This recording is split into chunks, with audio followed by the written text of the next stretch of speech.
দোয়া শুধু আসসালামু আলাইকুম আসসালামু আলাইকুম বেহাক্কে লা ইলাহা ইল্লাল্লাহ, এটা দোয়া?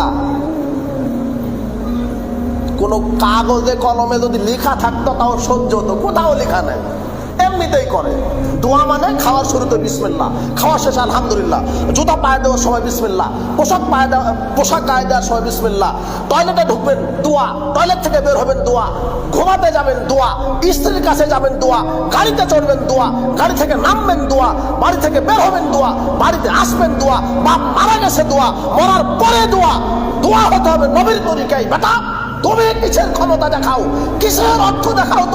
তুমি ক্ষমতার বলে, অর্থের বলে, সমাজের প্রতিপত্তি পুঁজিবাদীর বলে তুমি ধর্মকে তোমার বাপ দাদার সম্পত্তি মনে করেছো। বেটা তোমাকে দোয়া আমি শিখিয়ে দিব, তুমি খালি আমার সামনে আসো, তোমার বিদ্যাকে মাটির সাথে মিশিয়ে দেওয়ার জন্য জন্মগ্রহণ করেছি ইনশাআল্লাহ। তুমি দেখাও, তুমি যে বলছো যে দোয়া, তোমাকে আমি দোয়া শিখাবো, তুমি দোয়া বলতে কাকে বোঝাও? তোমার জাতি তোমাকে বিরত রেখেছে। তোমার মসজিদের ইমাম বলতে পারে না যে ফরজ সালাতের পরে সম্মিলিত মোনাজাত বেদাত, কেন জানেন? আর ইমামতি থাকবে না তাই।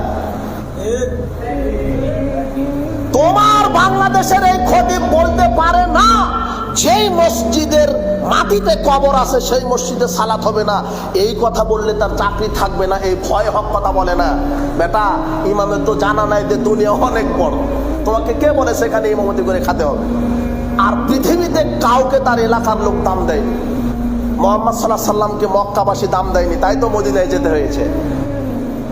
ইব্রাহিম আলাইহিস সালাম ইরাকবাসী দাম দেয়নি, তাই তো মদিনায় আসতে হয়েছে। নূহ আলাইহিস সালামকে তার জাতি দাম দেয়নি, আপনাকেও দিবে না, এই কথাই ঠিক। তাই বলে আপনি মনে করেন না যে দুনিয়া একটুক, দুনিয়া অনেক বড়। এখানে না হলে ওখানে হবে, এখানে না হলে ওখানে হবে, রিজিকের ফয়সালা উপরে। বেটা তুমি বলতে পারো না কেন হক কথা? বলো যে এটা বেদাত, এটা শিরক, না হলে আমল ক্ষতিগ্রস্ত হবে, আমল করেই জাহান্নামে যেতে হবে। কথা বলতে গেলে বিদ্যা লাগে, বুদ্ধিও লাগে। মাত্র তুমি বছর গেলে 12 মণ ধান পাও, এ কারণে হক কথা বলে না, ইমামতি চলে যাবে। মাত্র তুমি কুরবানির সময় 20 কেজি গোশত পাও, এ কারণে তুমি হক কথা বলতে পারো না। আল্লাহ আমাদেরকে সঠিকটা বোঝার তৌফিক দান করুন।